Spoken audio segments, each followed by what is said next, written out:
할렐루야. 우리 주 예수 그리스도의 그 크신 은혜와 능력, 평강의 은혜가 우리 사랑하는 성도님들 가운데 함께 하시기를 우리 예수님의 이름으로 축복합니다. 오늘 여러분들과 함께 내 인생의 여리고를 점령하라, 내 인생의 여리고를 점령하라 라는 제목으로 하나님의 말씀 함께 나누도록 하겠습니다. 오늘 말씀 여호수아 6장 1절부터 14절 가운데 말씀을 보시면 이스라엘 백성들 앞에 여리고라는 거대한 문제가 다가왔음을 알 수가 있습니다. 1절 말씀을 제가 읽습니다. 이스라엘 자손들로 말미암아 여리고는 굳게 닫혔고 출입하는 자가 없더라. 여리고는 가나안으로 들어가는 관문 성격의 도시로 아주 거대한 성이었습니다. 그런데 지금 그 성문이 굳게 닫혀 있습니다.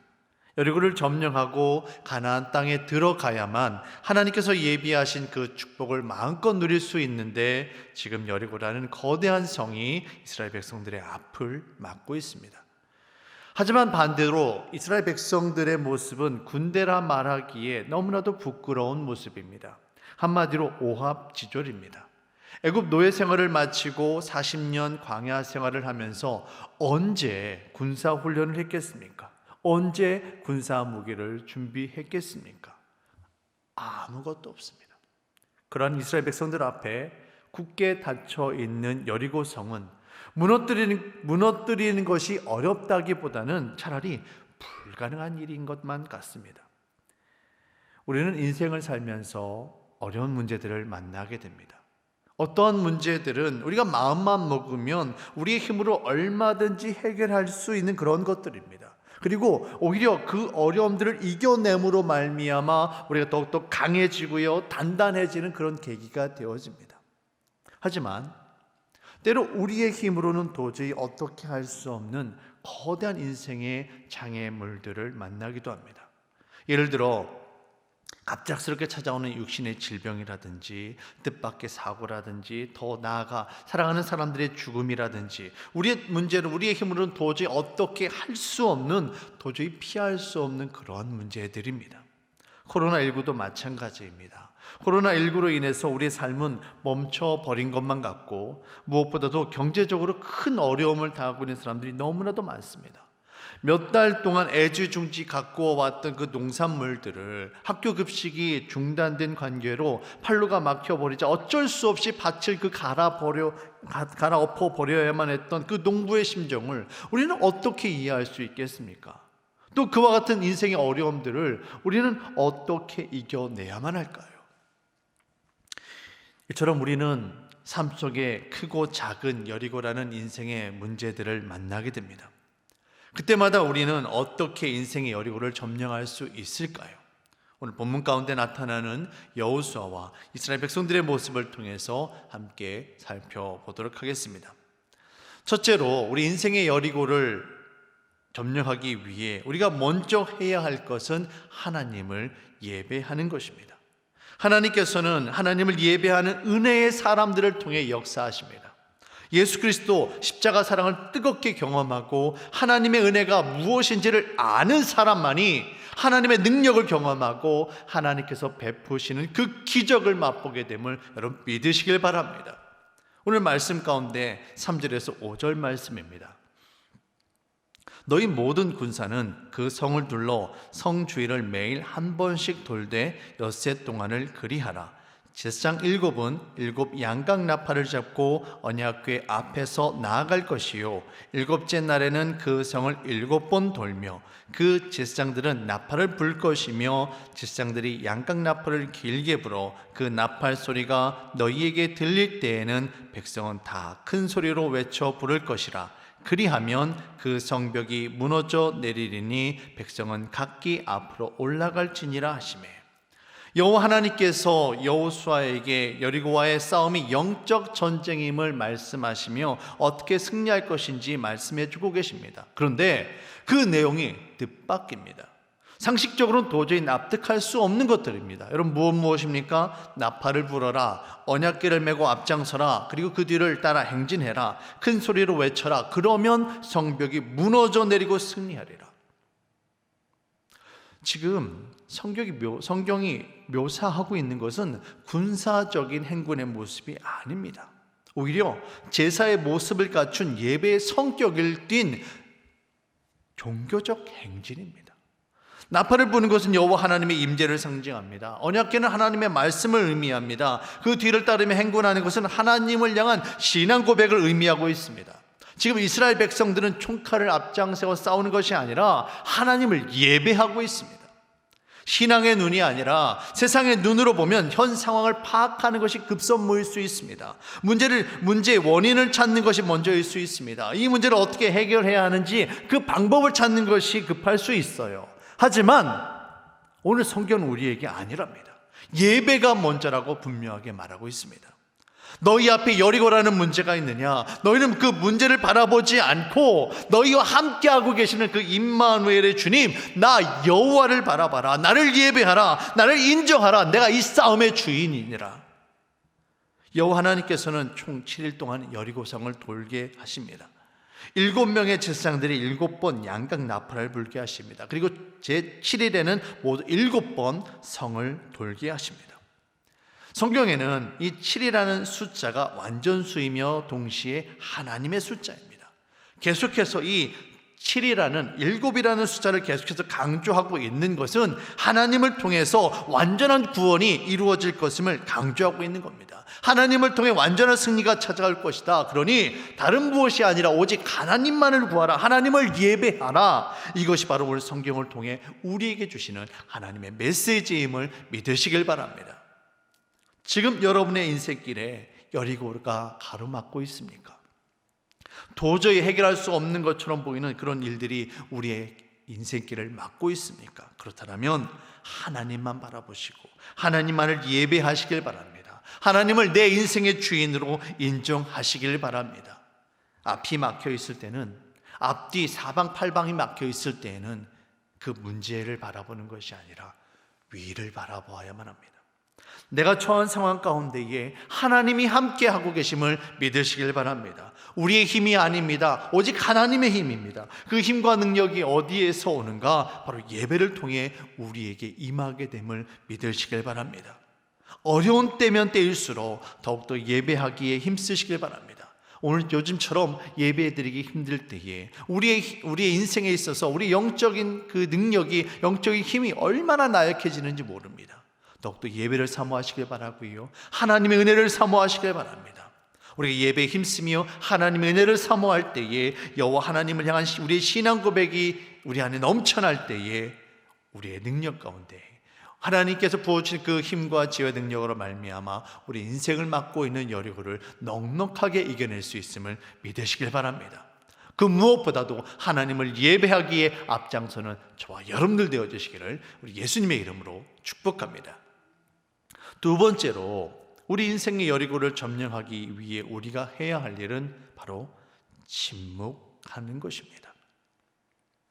침묵함으로 하나님의 음성을 듣고 주님의 뜻을 구하는 것입니다. 단순하게 아무 말 하지 않고 가만히 있는 것이 아니라 적극적으로 침묵 가운데 내면의 소리를 죽이고, 내 소리를 죽이고 하나님의 음성을 듣기 위해 귀를 기울이는 것입니다. 하나님의 음성을 듣고 우리를 향하신 하나님의 크신 계획을 분명하게 알아야만 합니다. 자, 10절 말씀입니다. 오늘 본문 가운데 10절 말씀 제가 읽도록 하겠습니다. 여호수아가 백성에게 명령하여 이르되 너희는 외치지 말며 너희 음성을 들리게 하지 말며 너희 입에서 아무 말도 내지 말라. 그리하다가 내가 너희에게 명령하여 외치라 하는 날에 외칠지니라 하고, 여호와 하나님께서 이스라엘 백성들에게 침묵하라라고 명령하고 계십니다. 그런데 여호와 하나님께서는 왜 여호수아를 통해서 이스라엘 백성들에게 이처럼 침묵할 것을 명령하셨을까요? 그것은 바로 우리가 침묵할 때에, 그때에만 비로소 하나님의 음성을 들을 수 있기 때문입니다. 이스라엘 백성들이, 그 수만 명의 사람들이 무리를 지어서 여리고 성을 돕니다. 그런데 그들이 한마디씩 말하기 시작하고 떠들기 시작하면 맨 앞에서 불고 있는 그 나팔 소리를 들을 수가 있겠습니까? 없는 거예요. 들을 수가 없습니다. 하나님의 임재를 상징하는, 그래서 그들에게 힘과 능력을 공급해주는 제사장들의 그 양각 나팔 소리를 들을 수가 없는 겁니다. 내 목소리가 나타나고 내 의가 살아서는 우리에게 힘과 지혜와 능력을 부어주시는 임마누엘 여호와 하나님의 음성을 들을 수가 없는 거예요. 여리고 성을 돌면서 이스라엘 백성들이 무슨 생각을 했겠습니까?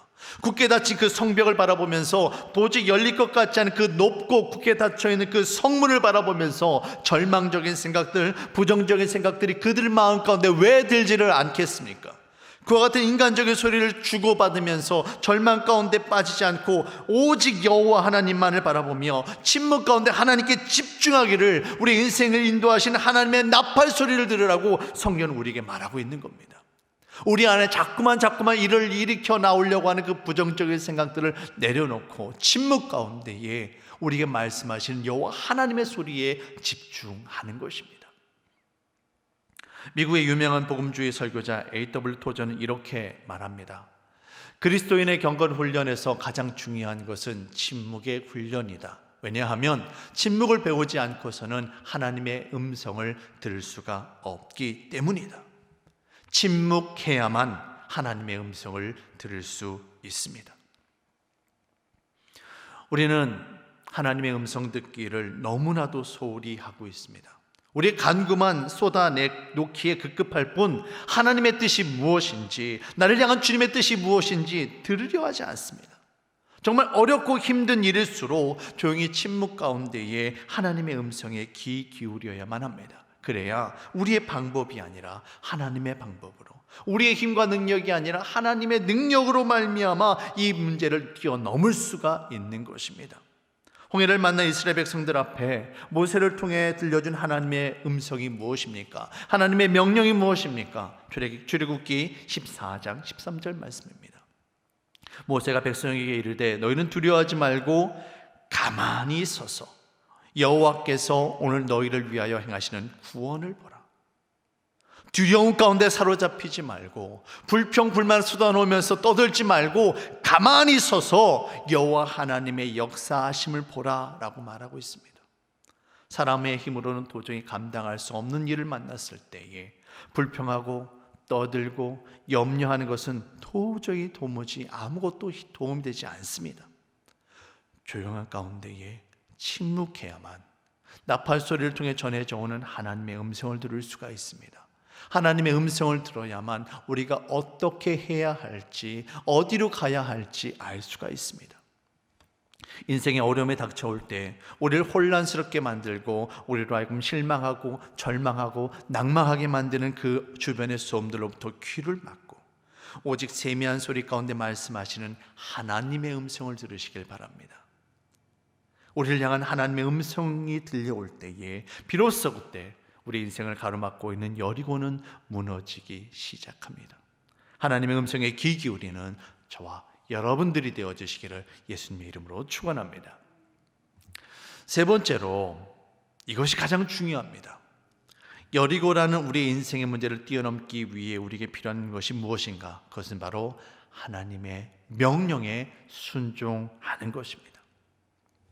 우리가 하나님의 명령에 순종할 때 우리의 인생길을 막고 있는 여리고는 무너지게 됨을 믿으시길 바랍니다. 하나님 앞에 예배합니다. 침묵 가운데 하나님의 음성을 듣습니다. 그렇다면 하나님의 뜻이 어디 있는지 분명히 알게 되어져요. 거기에 순종해야만 합니다. 순종할 때 하나님의 뜻이 이루어지게 되어집니다. 자, 오늘 말씀 12절에서 14절 말씀입니다. 또 여호수아가 아침에 일찍 일어나니 제사장들이 여호와의 궤를 메고 제사장 7은 양각 나팔 7을 잡고 여호와의 궤 앞에서 계속 행진하며 나팔을 불고 무장한 자들은 그 앞에 행진하며 후군은 여호와의 궤 뒤를 따르고 제사장들은 나팔을 불며 행진하니라. 그 둘째 날에도 그 성을 한 번 들고 진영으로 돌아오니라. 엿새 동안을 이같이 행하니라. 하나님이 여호수아에게 명령하셨고 여호수아는 그 명령을 백성들에게 전합니다. 그리고 백성들은 들은 그대로 순종합니다.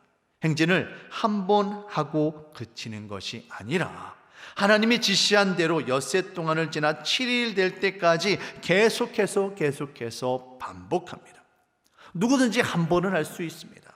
그런데 그것을 단 한 번에 눈에 나타나는 결과가 없다고 포기하는 것이 아니라, 중단하는 것이 아니라, 그치는 것이 아니라 하나님께서 말씀하신 그대로 순전하게 지키며 순종하는 것이 결단코 쉬운 일이 아닙니다.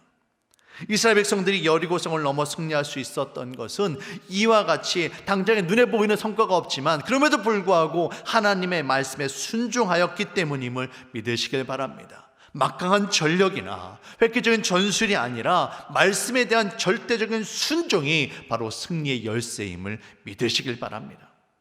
이스라엘 백성들의 여리고 점령과 가나안 정복 전쟁은 이스라엘 백성들의 싸움이 아니라 여호와 하나님의 전쟁이었습니다. 여호와 하나님이 주인 되시고요, 여호와 하나님이 앞장서시는 하나님의 거룩한 성전이었습니다. 여호수아 5장을 보시면 여리고성을 점령하기 위해 이스라엘 백성들이 준비하는 모습이 나타납니다. 그리고 그 가운데 13절 15절 말씀, 특별히 이 이스라엘 백성들이 지도자가 되어지는 여호수아가 준비하는 모습이 나타나는데요, 그 가운데 이런 말씀이 있습니다. 13절에서 15절 말씀입니다.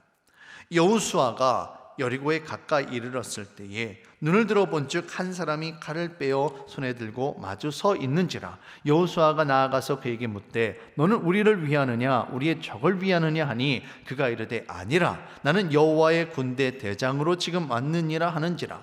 여호수아가 얼굴을 땅에 대고 엎드려 절하고 그에게 이르되 내 주여 종에게 무슨 말씀을 하려 하시나이까. 여호와의 군대 대장이 여호수아에게 이르되 내 발에서 신을 벗으라. 내가 선 곳은 거룩하니라 하니 여호수아가 그대로 행하니라. 여호수아 앞에 한 사람이 칼을 빼어들고 나타납니다. 그래서 여호수아가 묻습니다. 너는 우리를 위하여 있느냐 아니면 우리의 적을 위하여 있느냐라고 묻습니다. 한마디로 무슨 말이에요? 너는 내 편이냐 아니면 적의 편이냐 이 말이에요. 내 편이냐 적군이냐 이걸 묻고 있는 겁니다. 그런데 14절 그의 대답이 네 편도 아니고 내 편도 아니다라고 하면서 엉뚱한 대답을 합니다. 이 사람이 지금 이 자리에 어떤 자격으로 왔다라고 말하고 있습니까? 여러분, 여호와의 군대 대장으로 지금 왔느니라 라고 말하고 있어요. 이 말은 나는 너의 편도 아니고 너의 적의 편도 아니다. 나의 대장은 바로 여호와 하나님이시다. 여호와 하나님만이 이 전쟁의 주인이다. 바로 이 이야기를 지금 하고 있는 겁니다. 그때서야 여호수아가 정신이 번쩍 드는 거예요. 그리고 납작 엎드려 묻습니다. 14절 후반 봅니다. 내 주여 종에게 무슨 말씀을 하려 하시나이까. 그러자 15절에서 여호와의 군대 대장이 여호수아에게 이렇게 말합니다. 내 발에 신을 벗으라. 내가 선 곳은 거룩하니라. 고대 근동의 배경에서 볼 때 신발을 벗는 것은 자기 자신의 권리를 포기하는 것을 의미합니다. 종들은 신발을 신지 않고 일을 했습니다. 여호수아가 자신의 신을 벗었다라는 것은 자기 자신의 교만함을 깨닫고 교만의 신을 벗어버리고 겸손한 종의 모습으로 군대의 대장 되신 여호와 하나님의 말씀 앞에 절대적으로 순종하는 종의 모습으로 돌아왔음을 의미합니다. 신발을 벗는 것은 내 권리를 포기하고 내가 종의 모습으로 희생하겠다는 것을 의미합니다. 사랑하는 성도 여러분, 하나님은 결단코 교만한 사람을 들어쓰지 않습니다. 하나님의 뜻을 드러내지도 않고 하나님의 의도 나타내지 않는데 오직 죄악된 인간의 모습만 드러나는데 어떻게 하나님께서 그런 사람을 들어쓰시겠습니까? 어떻게 그 사람을 통해서 역사하실 수 있겠습니까? 결코 그런 일은 일어나지 않습니다. 하나님 앞에 겸손히 낮아져서 하나님의 뜻에 순종할 때에 하나님의 은혜로 우리의 앞을 막고 있는 여리고성이 무너지는 거예요. 내 힘으로 되는 게 아닙니다. 내 뜻으로 되는 게 아니에요.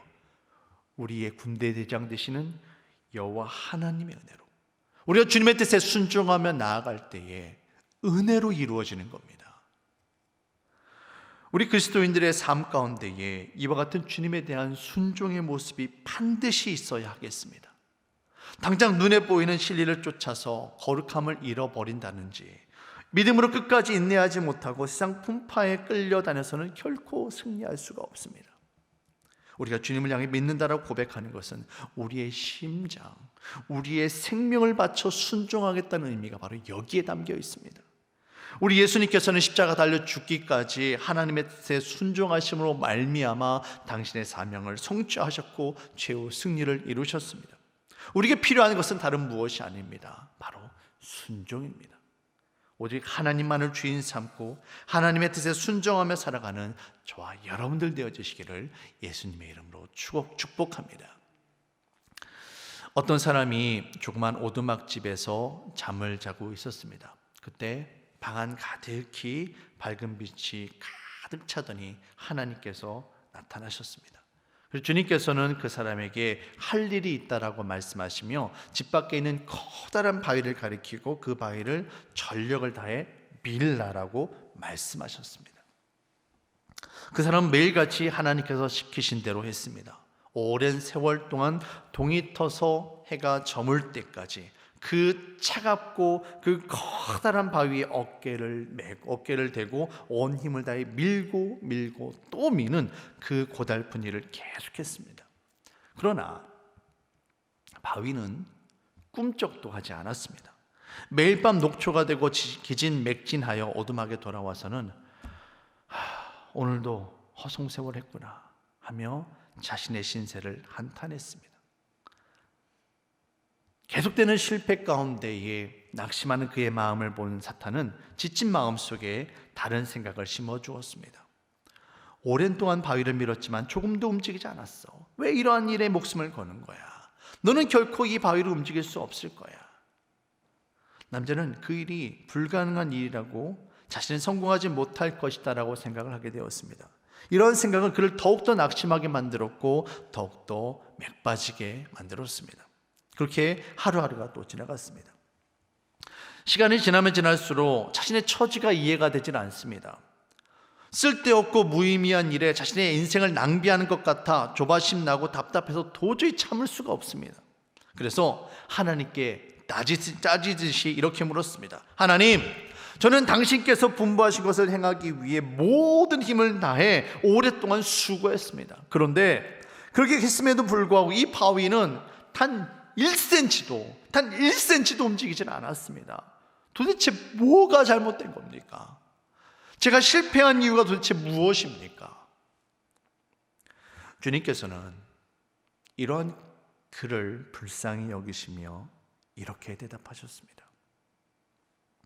아들아, 나는 너에게 나의 말을 따르라고 말하였고 또한 너는 나의 말에 순종했다. 내가 할 일은 너의 모든 힘을 다해 바위를 미는 것이었고 너는 그것을 행하였다. 나는 너에게 바위를 옮기라고 말하지 않았다. 내가 할 일은 단지 바위를 미는 것이었다. 그런데 너는 모든 힘을 쏟아 부었고 그리고 나서 실패했다고 생각하여 나에게 왔구나. 그러나 내가 실패하였느냐? 너 자신을 돌아보아라.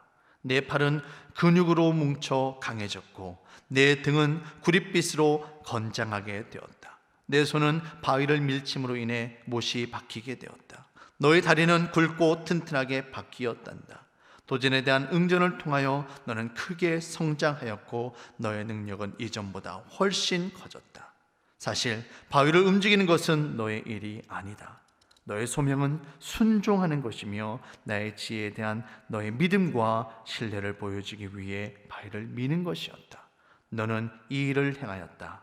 아들아, 이제 내가 이 바위를 치우겠노라. 사랑하는 성도 여러분, 여러분 앞에 서 있는 여리고는 과연 무엇입니까? 도저히 무너지지 않을 것처럼 보이는 그 여리고는 무엇입니까? 오랫동안 기도하고 있지만 아직도 마음의 문을 열지 않고 있는 남편의 구원입니까? 직장에서 도저히 불가능해 보일 것 같은 그런 문제를 맡고 계십니까? 육신의 질병으로 고통당하고 계십니까? 혹은 누군가의 관계가 도저히 회복되기에 불가능한 것처럼 틀어져 있습니까? 그것이 무엇이든 주님께 맡기시기 바랍니다.